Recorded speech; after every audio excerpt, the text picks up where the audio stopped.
हमारे YouTube channel में आप सभी का स्वागत है। आप सभी को हमारी तरफ से राम राम, जय श्री राम। पिछले वीडियो जितने भी हमने डाले उसमें हमारे 205 दोहे पूरे हो गए हैं और जो आगे के दोहे हैं वो इस वाले वीडियो में हम पढ़ेंगे। एक गेट बंद करना। बहुविध करत मनोरथ, जात लाग नहीं बार, करी मज्जन सरऊ जल गए भूप दरबार। इसका मतलब है बहुत प्रकार से मनोरथ करते हुए जाने में देर नहीं लगी। सरयू जी के जल में स्नान करके वे राजा के दरवाजे पर पहुँचे। मुनि आगमन सुना जब राजा, मिलन गयूं ले विप्र समाजा, करी दंडवत मुनि सन्मानी, निज आसन बैठे नहीं आनी। इसका मतलब है राजा ने जब मुनि का आना सुना तब वे ब्राह्मणों के समाज को साथ लेकर मिलने गए और दंडवत करके मुनि का सम्मान करते हुए उन्हें लाकर अपने आसन पर बिठाया। चरण पखार की नियति पूजा, मौसम आज धन्य नहीं दूजा, विविध भांति भोजन करवावा, मुनि मेरे हृदय हरस अति पावा। मतलब चरणों को धोकर बहुत पूजा की और कहा मेरे समान धन्य आज कोई दूसरा नहीं है। फिर अनेक प्रकार के भोजन कराए जिससे श्रेष्ठ मुनि ने अपने हृदय में बहुत ही हर्ष प्राप्त किया। पुनि चन्नन में ले सुतचारी, राम देख पुनि देह बिसारी, भय मगन देखत मुख शोभा, जम चकोर पूर्ण ससि लोभा। अर्थात फिर राजा ने चारों पुत्रों को मुनि के चरणों पर डाल दिया, उनसे प्रणाम करवाया और श्री रामचंद्र जी को देखकर मुनि अपने देह की सुध भूल गए। वे श्री राम जी के मुख की शोभा को देखते ही ऐसे मगन हो गए मानो चकोर पूर्ण चंद्रमा को देखकर लुभा गया हो। तब मन हरस वचन कह राहु, मुनि अस कृपा न की नी काहू, के कारण आगमन तुम्हारा कहूँ सो करत न लाभ हूँ बारा। यानी जब राजा ने मन में हर्षित होकर ये वचन कहे, हे मुनि इस प्रकार कृपा तो आपने कभी नहीं की, आज इस कारण से आपका शुभागमन हुआ है, कहिए मैं उसे पूरा करने में देर नहीं लगाऊंगा। असुर समूह सतावही मोही, मैं जाचन आनऊ नृप्तो ही, अनुसमेत देव रघुनाथा, निश्चर बद में हो सोहो सनाथा।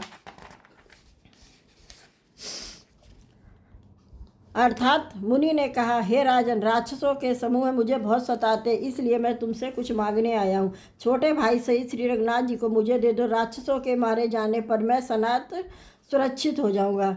देव भूपन हर्षित तजो मोह अज्ञान, धर्म सुजस प्रभु तुमको इनके अति कल्याण।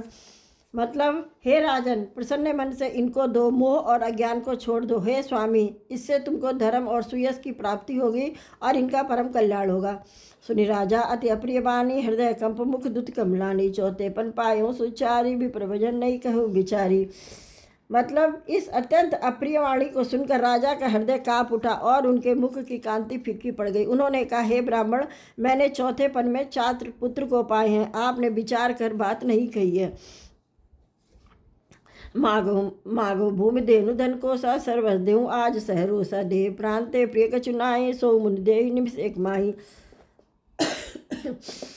इसका मतलब है, हे मुनि आप पृथ्वी गौ धन और खजाना मांग लीजिए, मैं आज बड़े हर्ष के साथ अपना सर्वस्व दे दूंगा। देह और प्राण से अधिक प्यारा कुछ भी नहीं होता है, मैं उसे भी एक पल में दे दूंगा। सब सुत प्रिय मोहि प्राण की नाई, राम देत नहीं बनई गोसाई, कह निश्चर अति घोर कठोरा, कह सुंदर सुत परम किशोरा। अर्थात सभी पुत्र मेरे प्राणों के समान प्यारे हैं, इनमें हे प्रभु राम को तो किसी प्रकार भी देते नहीं बनता है। कहाँ अत्यंत डरावने और क्रूर राक्षस और कहाँ परम किशोर अवस्था के बिल्कुल सुकुमार मेरे ये सुंदर पुत्र। सुन गिरा प्रेम रसाने, हृदय हरस माना मुनि ज्ञाने, तब विशिष्ट बहु विधि सुनावा, समझावा नृप संदेह नाश कह पावा।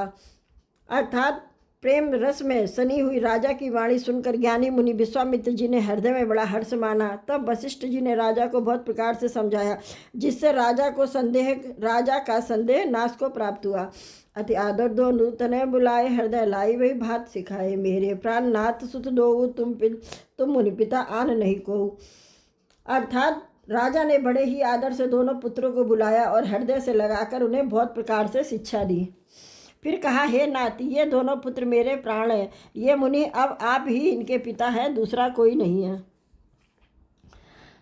सौंपे भूप ऋषि सुत, बहुविध देहि असीस, जन्नी भवन गए प्रभु, चले नाई पद शीस। मतलब राजा ने बहुत प्रकार से आशीर्वाद देकर पुत्रों को ऋषि के हवाले कर दिया। फिर प्रभु माता के महल में गए और उनके चरणों में सिर नवाकर चले। पुरुष दो वीर हरसी, चले मुनि भय हरन, कृपा सिंधु मति धीर, अकेल विश्व कारण करन।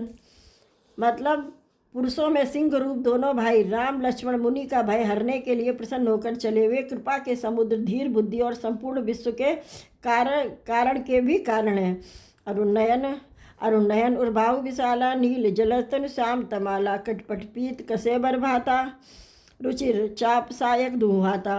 अर्थात भगवान के लाल नेत्र, चौड़ी छाती है, विशाल भुजाएं हैं, नील कमल और तमाल के वृक्ष की तरह श्याम शरीर है, कमर में पीताम्बर पहने और सुंदर तरकस कसे हुए। ये दोनों हाथों में क्रमशः सुंदर धनुष और बाण है। श्याम गौर सुंदर दो भाई, विश्वामित्र महानिधि पाई, प्रभु ब्रह्मदेव मैं जाना, मोहि नित पिता तजऊ भगवाना। यानी श्याम और गौर वर्ण के दोनों भाई परम सुंदर हैं। विश्वामित्र जी को महान निधि प्राप्त हो गई। वे सोचने लगे, मैं जान गया हूँ कि प्रभु ब्राह्मणों के भक्त हैं, मेरे लिए भगवान ने अपने पिता को भी छोड़ दिया। चले जात मुनि दीन दिखाई, सुनी ताड़का क्रोध करिधाई, एक ही बाल प्राण हरि लीना, दीन जानी तेहि निज पद दीना। मतलब मार्ग में चले जाते हुए मुनि ने ताड़का को दिखलाया। शब्द सुनते ही वे क्रोध करके दौड़ी। श्री रामचंद्र जी ने एक ही बाण से उसके प्राण हर लिए और दीन जानकर उसको निज पद अपना दिव्य स्वरूप दिखा दिया। तब ऋषि निज नाथ जिय चीनी, विद्या निधि कहूँ विद्या दीनी, जाते लागना क्षुधा पिपासा, अतुलित बल तद तेज प्रकाशा। अर्थात तब ऋषि विश्वामित्र ने मुनि को मन में विद्या का भंडार समझते हुए भी लीला को पूर्ण करने के लिए ऐसी विद्या दी जिससे भूख और प्यास न लगे और शरीर में अतुलित बल और तेज का प्रकाश हो। आयु सर्व समर्पिके प्रभु निजाश्रमान, कंद मूल फल भोजन दीन भगत हित जान। अर्थात सब अस्त्र शस्त्र समर्पण करके मुनि प्रभु श्री रामचंद्र जी को अपने आश्रम में ले आए और उन्हें परम हितु जानकर भक्तिपूर्वक कंद मूल और फल का भोजन कराया। प्रातः कहा मुनि सन रघुराई, निर्भय यज्ञ करहु तुम जाई, होम करन लागे मुनि झारी, आपू रहे मख की रखवारी। मतलब सवेरे रघुनाथ जी ने मुनि से कहा, आप जाकर निडर होकर यज्ञ कीजिए। यह सब सुन सब मुनि हवन करने लगे और आप यज्ञ की रखवाली पर रहे, यानी श्री राम जी यज्ञ की रखवाली पर रहे। सुनि मारीच निशाचर क्रोही, ले सहाय धावा मुनि द्रोही, बिनु फरमान राम तहि मारा, सत जोजन गा सागर पारा। अर्थात यह समाचार सुनकर मुनियों का शत्रु क्रोधी राक्षस मारीच अपने सहायकों को लेकर दौड़ा। श्री रामचंद्र जी ने बिना फल वाला बाण उसको मारा, जिससे वह 100 योजन के विस्तार वाले समुद्र के पार जा गिरा। पावक्षर सुबाहु पुनि मारा, अनुज निशाचर कटक संघारा, मारे असुर द्विज भय निर्भयकारी, अस्तुति करई देव मुनि झारी। यानी कि फिर सुबाहु को अग्निबाण मारा। इधर छोटे भाई लक्ष्मण जी ने राक्षसों की सेना का संहार कर डाला। इस प्रकार राम जी ने राक्षसों को मार कर ब्राह्मणों को निर्भय कर दिया। तब सारे देवता और मुनि स्तुति करने लग गए। तय मुनि कछुक दिवस रघुराया, रहे कीन विप्रन पड़दाया, भगत हूँ भाई बहु कथा पुराना, कहे विप्रजत तभी प्रभु जाना। मतलब श्री रघुनाथ जी ने वहाँ कुछ दिन और रहकर ब्राह्मणों पर दया की। भक्ति के कारण ब्राह्मणों ने पुराणों की बहुत सी कथाएं कही, यद्यपि प्रभु सब जानते थे। तब मुनि सादर कहा बुझाई, चरित एक प्रभु देखे जाए, धनुष जग सुन रघुकुल नाता, हरे चले मुनिवर के साथा। अर्थात तदंतर मुनि ने आदर पूर्वक समझा कर कहा, हे प्रभु चलकर एक चरित्र देखिए। रघुकुल के स्वामी श्री रामचंद्र जी धनुष युग की बात सुनकर मुनि श्रेष्ठ ब्रह्म विश्वामित्र के साथ प्रसन्न होकर चले। आश्रम एक दीख मन में मग माही, खग मृग जीव जंतु तह नाही, पूछा मुनि शिला प्रभु देखी, सकल कथा मुनि कहा विशेषी। अर्थात मार्ग में एक आश्रम दिखाई पड़ा। वहाँ पशु पक्षी कोई भी जीव जंतु नहीं था। पत्थर की एक शिला को देखकर प्रभु ने पूछा। तब मुनि ने विस्तार पूर्वक सब कथा कही। गौतम नारी श्राप बस उपल देह धर धीर, चरण कमल रज चाहती, कृपा करूँ रघुबीर। मतलब गौतम मुनि की स्त्री अहल्या साप बस पत्थर की देह धारण करके बड़े धीरज के आपके चरण कमलों की धूली चाहती है। हे रघुवीर इस पर कृपा कीजिए। पर सत पद पावन शोक न सावन प्रगट भई, तब पुंज सही देखत रघुनायक, जन सुखदायक सन्मुख होई, कर जोरी रही, अति प्रेम अधीरा, पुलक शरीरा, मुख नहीं आवे बचन कही, अतिशय बड़ भागी, चरण नहीं लागी, जुगल नयन जलधार भई। इसका मतलब है श्री रामचंद्र जी के पवित्र और शोक को नाश करने वाले चरणों का स्पर्श पाते ही सचमुच वह मूर्ति अहिल्या प्रकट हो गई और भक्तों को सुख देने वाले श्री रघुनाथ जी को देखकर वह हाथ जोड़कर सामने खड़ी रह गई। अत्यंत प्रेम के कारण वह अधीर हो गई। उसका शरीर पुलकित हो उठा, मुख से वचन कहने में नहीं आते थे। वह अत्यंत बड़भागिनी अहिल्या प्रभु के चरणों से लिपट गई और उसके दोनों नेत्रों से जल, प्रेम और आनंद के आंसुओं की धारा बहने लगी। धीरज मन की ना प्रभु कर गई, चीना रघुपति कृपा भगत पाई। अति नीलम निर्मल बानी अस्तु ठानी, गान गम्य जय रघुराई। मैं नारी अपावन प्रभु जग पावन, रावण रिपुजन सुखदाई। राजीव विलोचन भवय मोचन, पाही पाही शरणाई आई। अर्थात फिर उसने मन में धीरज धरकर प्रभु को पहचाना और श्री रघुनाथ जी की कृपा से भक्ति प्राप्त की। तब अत्यंत निर्मल वाणी से इस प्रकार की स्तुति आरंभ की कि ज्ञान से जानने योग्य श्री रघुनाथ जी आपकी जय हो। मैं सहज ही अपवित्र स्त्री हूँ। हे प्रभु, आप जगत को पवित्र करने वाले, भक्तों को सुख देने वाले और रावण के शत्रु हैं। हे कमल नयन, हे संसार जन्म मृत्यु के भय से छुड़ाने वाले, मैं आपकी शरण में आई हूँ, मेरी रक्षा कीजिए। मुनिश्राप जो दीना अतिबल कीना, परम अनुग्रह माना। देखूं भर लोचन हर वह मोचन, यही लाभ शंकर जाना।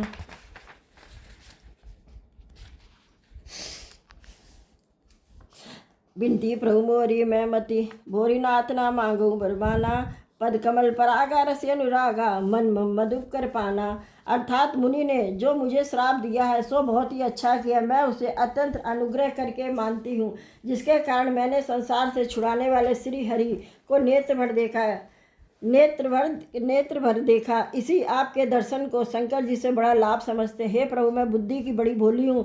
मेरी एक विनती है, हे नाथ, मैं और कोई वर नहीं मांगती, केवल यही चाहती हूँ कि मेरा मन रूपी भौरा आपके चरण कमल की रज के प्रेम रूपी रस का सदा पान करता रहे। जय पदसुरी सरिता परम पुनीता, प्रकट भई शिव शीस धरी। सोई पंद पंकज जय पूजत, अजमम सिर धरे कृपाल हरि। ऐ भांति सिधारी गौतम नारी, बार बार हरि चरण परी। जो अति मन भावा सो बर पावा, गए पति लोक आनंद भरी। अर्थात जिन चरणों से परम पवित्र देव नदी गंगा जी प्रकट हुई, जिनके शिव जी ने सिर पर धारण किया और जिन चरण कमलों को ब्रह्मा जी पूजते हैं, कृपाल हरि, आपने उन्हीं को मेरे सिर पर रखा। इस प्रकार स्तुति करती हुई बार बार भगवान के चरणों में गिरकर जो मन को बहुत अच्छा लगा, उस वर को पाकर गौतम की स्त्री अहिल्या आनंद में भरी हुई पाताल लोक को चली गई।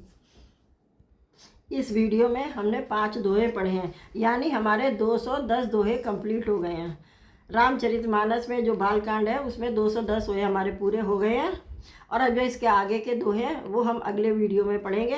तब तक के लिए आप डेली रामचरितमानस का वीडियो देखिए, आप भी पढ़िए, कुछ समझिए। अगर कुछ में नहीं समझ में आता है, कुछ डाउट है, तो आप कमेंट करके हमसे पूछिए और हमारे चैनल को सब्सक्राइब जरूर कीजिए। इससे आपके पास डेली आपको मालूम पड़ता रहेगा कि हम कितने दोहे पढ़ रहे हैं। और फिर हमारे चैनल को सब्सक्राइब कीजिए। तो चलिए, आप सभी को राम राम। अब मिलेंगे अगले वीडियो में।